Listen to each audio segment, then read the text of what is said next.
Hello, everybody. My name is Rachel Fuller. I'm the Director of Sales here at Tate Zoey, and I just want to say thank you for tuning in today. We are so fortunate and blessed to get to talk to the amazing, lovely, talented Elizabeth Olwen, who is actually our newest gifted artist. So, hey, Elizabeth, Hey, hi. thank you for joining us today. This is so exciting. Oh, thanks for having me. It's nice to talk to you. Likewise.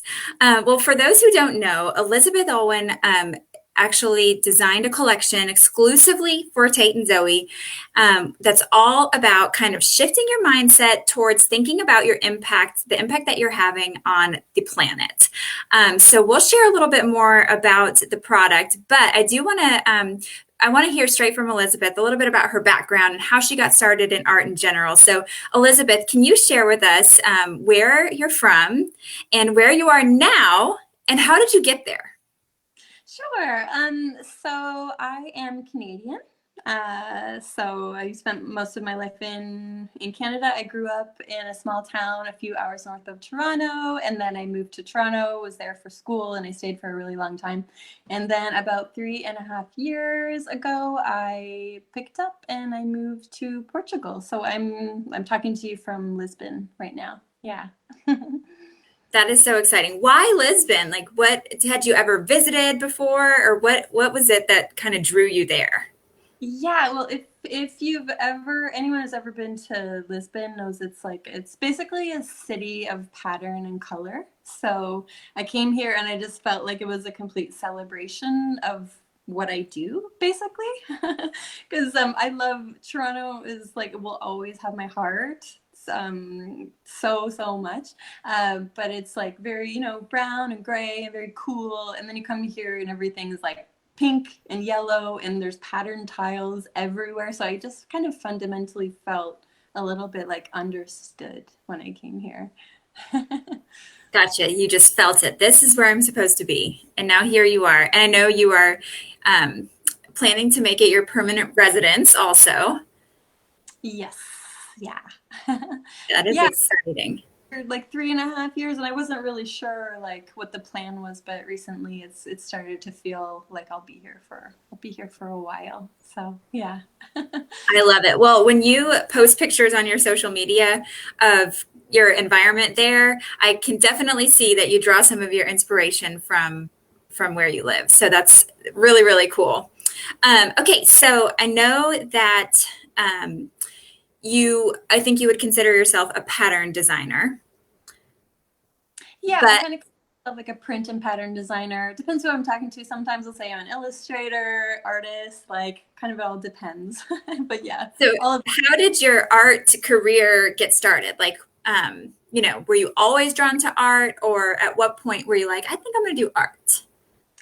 Yeah, I was always drawn to art, like from as long as I can remember. Like, when I was a kid, that was how I spent all of my time. And I really honored and respected that throughout my life. I know, like, I went through a phase when I was in high school where I felt like I was supposed to do science or do something that wasn't art because, you always hear that thing like starving artists, like, you're never going to make any money at that. But I always kept it going. And luckily, I listened to my instincts about it. So I ended up going to university to become a graphic designer, which is very tied into pattern designers. Like there's some common threads for sure. So I worked as a graphic designer for a while, and I always noticed I was integrating pattern into my graphic design work.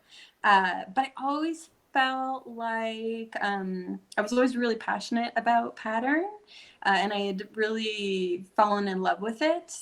But it was almost like I almost think it's like it feels like it's in my DNA. Like I've loved it from such an early age, because when I was a kid, I grew up in this apartment that was just like all the wallpaper was like wild orange 70s florals, like, and we had like this formica table that also had like this coordinating pattern. I remember my mom's bedspread, like they really like imprinted in my brain, and I really used to go like kind of dive deep into them and kind of study them. And I always say they're kind of like my place to go to daydream when I was a kid. So it just feels like it was like these flowers are almost like in my veins, like as I was like growing up. And so that stayed with me.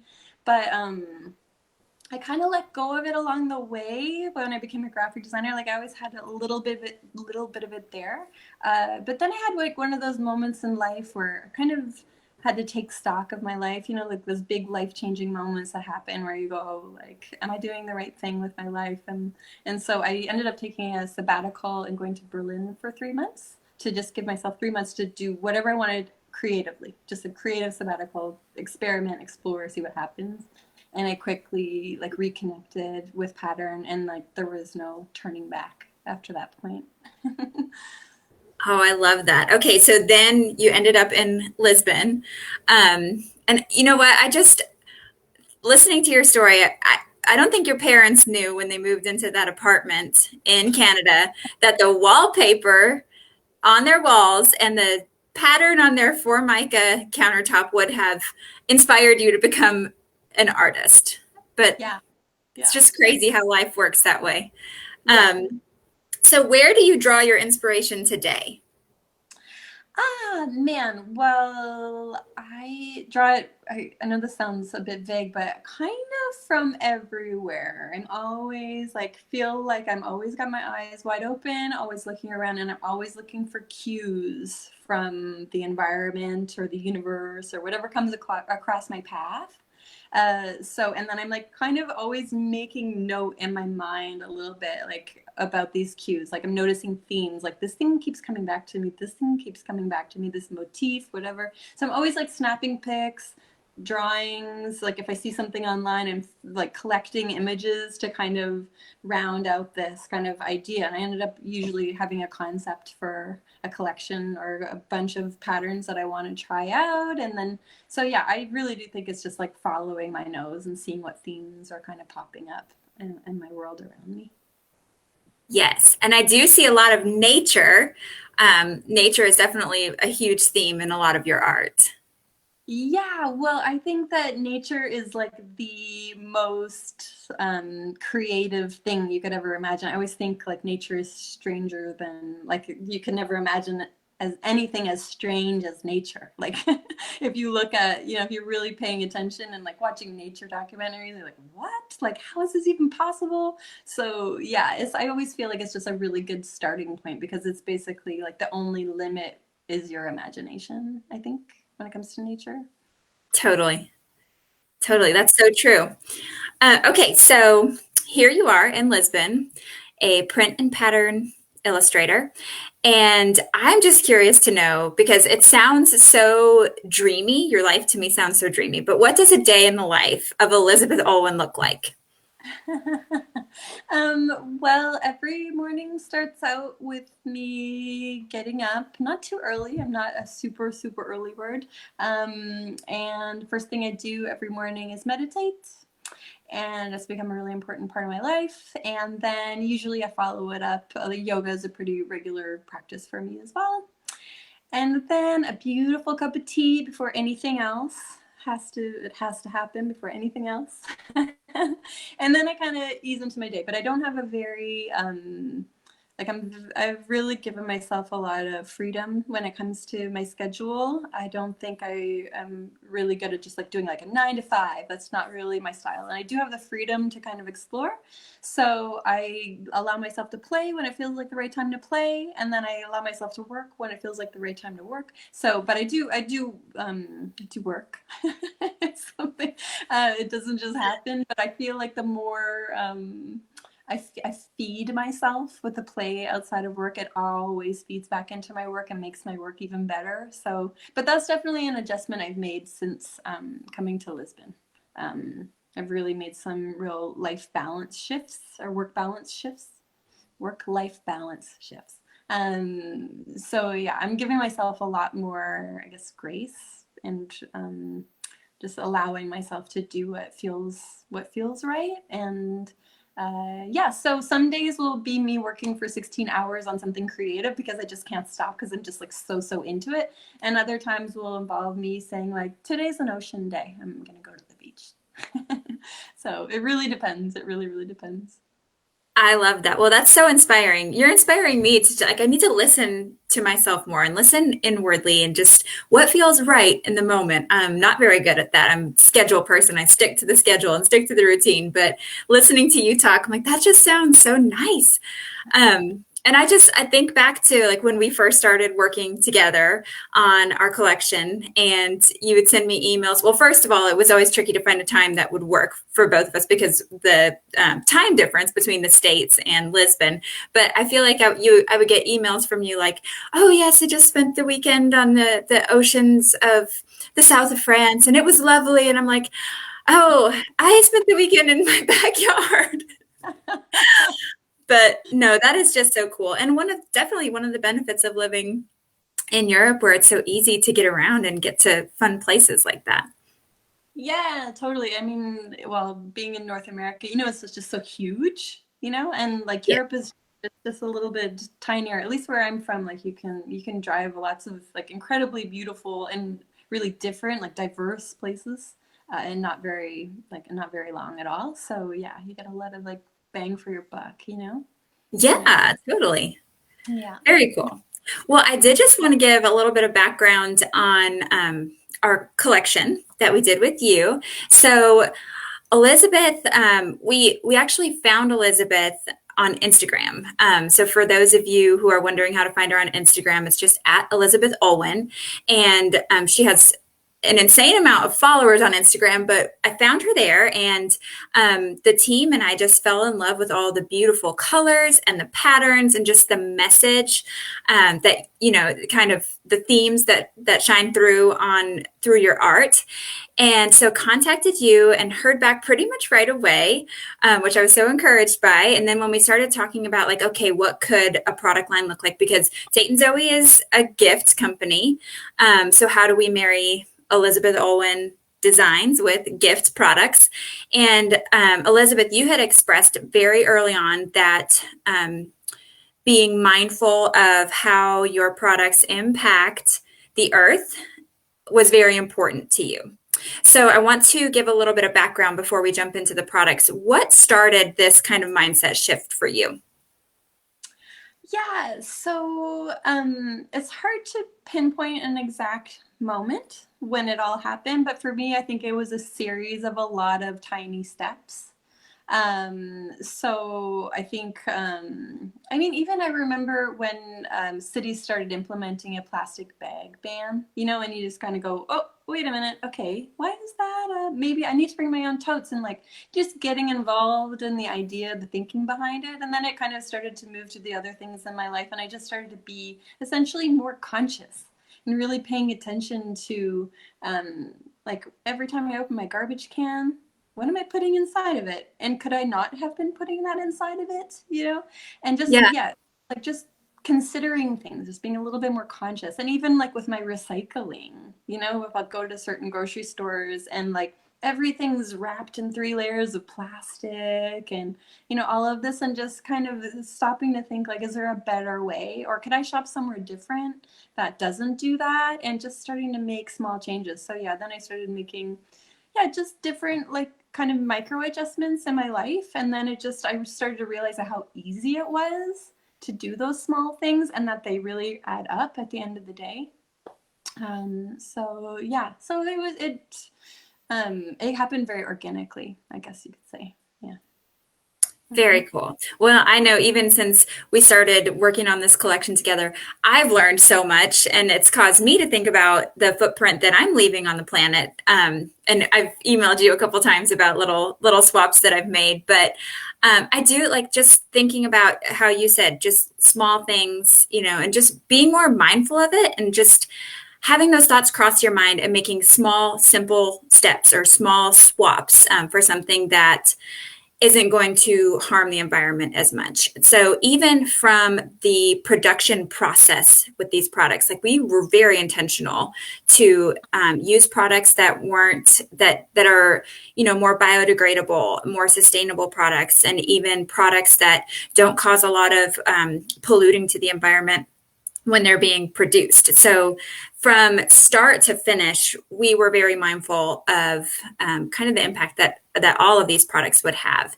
And we wanted to make sure that all of them were very multifunctional so people could use them for different things, and wanted to make sure that that they would have lasting power, but also, of course, bring joy to whoever's using them. And that's evident in the colors and the patterns. So in thinking about the products that we designed, I wanted to just talk about a couple simple swaps. So somebody who's watching who might be wondering, like, okay, what's like one or two steps that I can take? What would you say? Well, I mean, the most natural one feels like to me like taking your own bags to the grocery store. So taking your own tote, but not only that, like not using the plastic bags that they give you at the grocery store for your produce or so. I mean, it's something that I've adjusted in my own life, like taking my own bags to the market with me for everything from grains to vegetables to nuts, whatever it is. And the thing that I love about the ones that we designed is that they're just so pretty. So it doesn't have to be like a sacrificial thing. You know, you're not giving up anything to do that. It actually like elevates the whole experience. And you can be like, yeah, you know, like I'm bringing my stuff, but I also like look cute doing it, you know?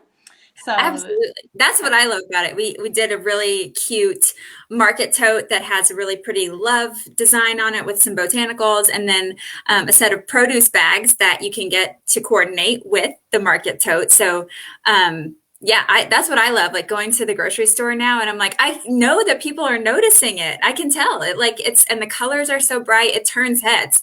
And the thing that's so great about that too is not that like I'm not trying to make a fashion statement when I go to the grocery store, but I'm just waiting for somebody to ask me a question about my tote so that I can tell them you should make the swap too. oh man, yeah, that'd be amazing. And spread the word. Spread the word. Yes, yes.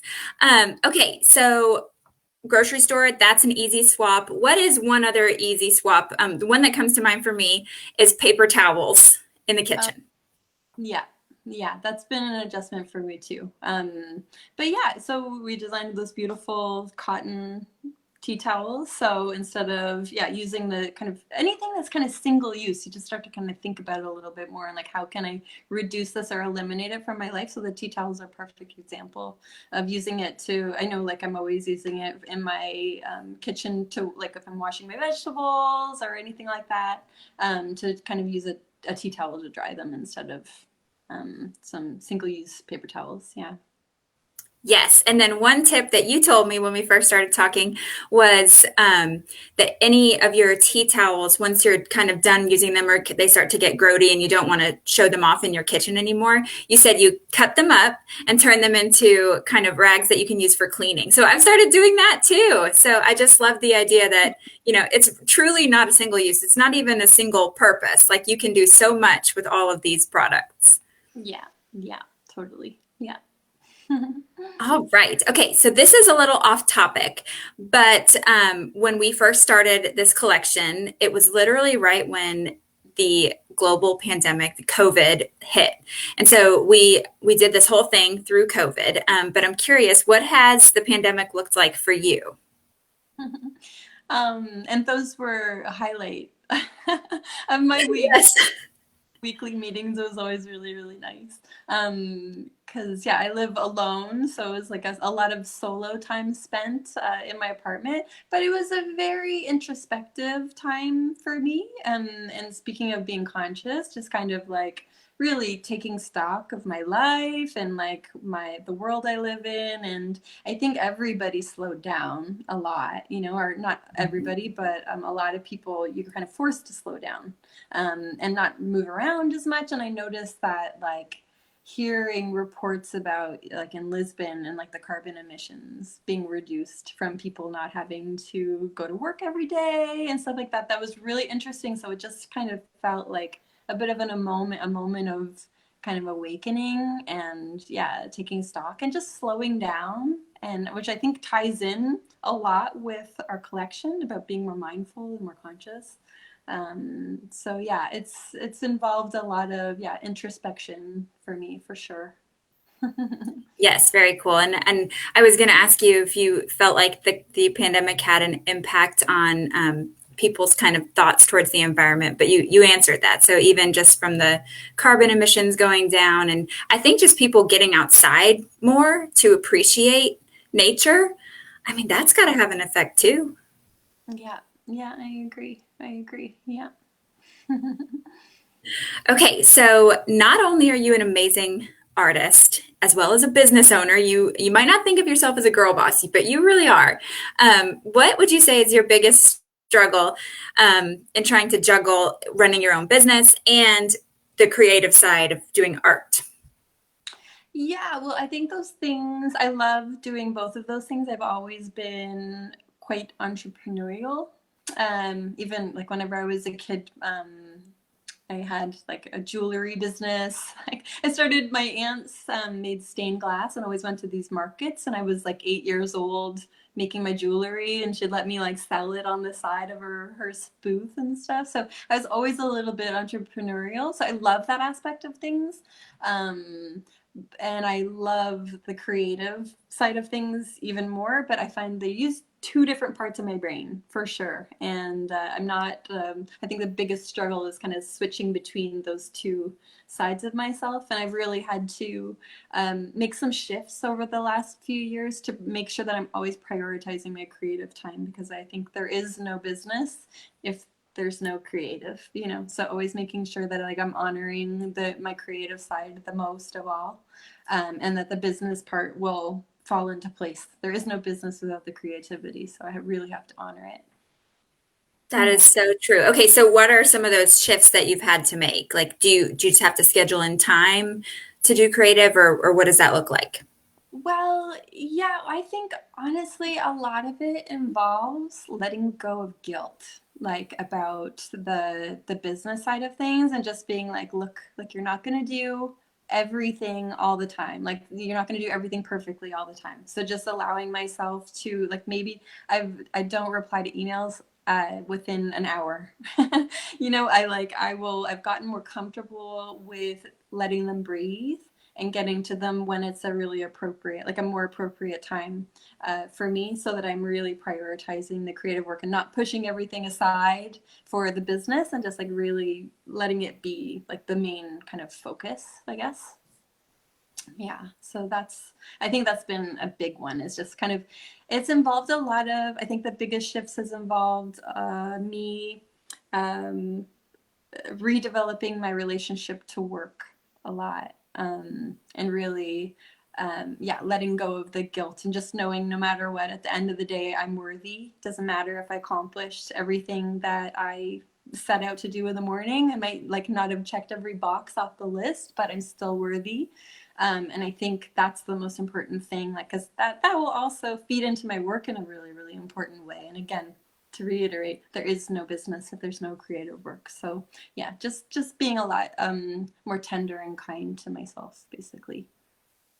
Wow, we all have so much to learn from you.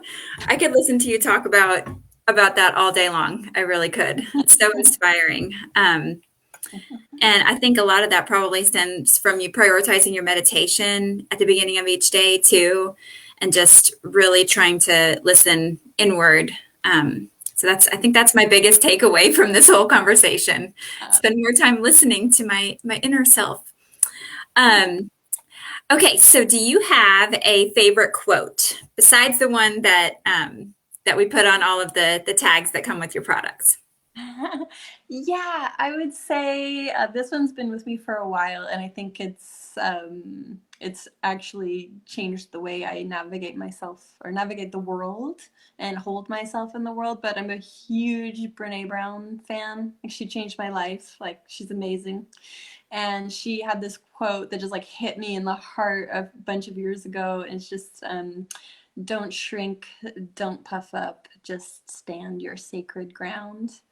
And just the idea of like embracing vulnerability and just like being yourself, and not kind of like walking into a situation puffing up or shrinking, just being your honest, true, vulnerable self. So that would be it for me. Wow, I love that. Yeah, that definitely is one that hits you right in the chest. And then what is your favorite part about being a female entrepreneur in the world today? Oh man. Well, I think well, what don't I love? I really feel like I hit the jackpot. I literally every day give thanks for the fact that I get to do what I do. Like even just now, I get emotional thinking about it. It's really wild to me that I get to do this. Like it's a dream. It really, really is. But I would say I don't know. I guess like being a woman. I don't want to put anybody in a box or anything, but I've really learned to embrace the tender side of myself, and I feel so kind of fortunate that with the kind of work that I do, I can put that side of myself very much forward in my work and to the community of people that follow me. So I can be gentle and sensitive and tender, but also strong, and really put out like warm, loving vibes, I think, into the world. And yeah, maybe it comes a little bit easier to me. Maybe I know like vulnerability is kind of natural to me at this point, so yeah, I think it all kind of ties into that. I love that. I want my daughter to hear that. Well, when she's old enough to understand, I'm going to make her go back and watch what you just said. So impactful. Okay, so Elizabeth, thank you so much for being with us today. Also, just we are so grateful for the collection that you designed for us here at Tate and Zoey. We've already had such an amazing response to it, and I know that it is going to make a difference in the world, which our mission here at Tate and Zoey is to change lives with a gift. So who knows what these gifts are going to do, whose lives they're going to change. So just thank you for being a part of our story. We are so grateful. And my last question for you is just where can people find you on social media? Yeah, you can find me on Instagram at Elizabeth Olwen is the best place to keep track of me. I post pretty regularly, so yeah, that's the best. Perfect. Okay, you guys, go follow Elizabeth at Elizabeth Olwen for your daily dose of inspiration and color and just all things beautiful. Elizabeth, enjoy the rest of your day in Lisbon, and I hope that one day we get to meet in person. Me too, me too. I really hope so. And thank you, Rachel. You were like my perfect partner in this collaboration, so I couldn't have done it without you. And you were just so receptive, and I felt like it was a real, true collaboration between us. So I'm so grateful that you were so receptive and open to the idea of exploring what we eventually created together. So it'll hold a special spot in my heart for a really long time. So thank you. Likewise. Well, thank you everybody for tuning in. I hope you have a wonderful rest of your day, and we'll talk to you soon.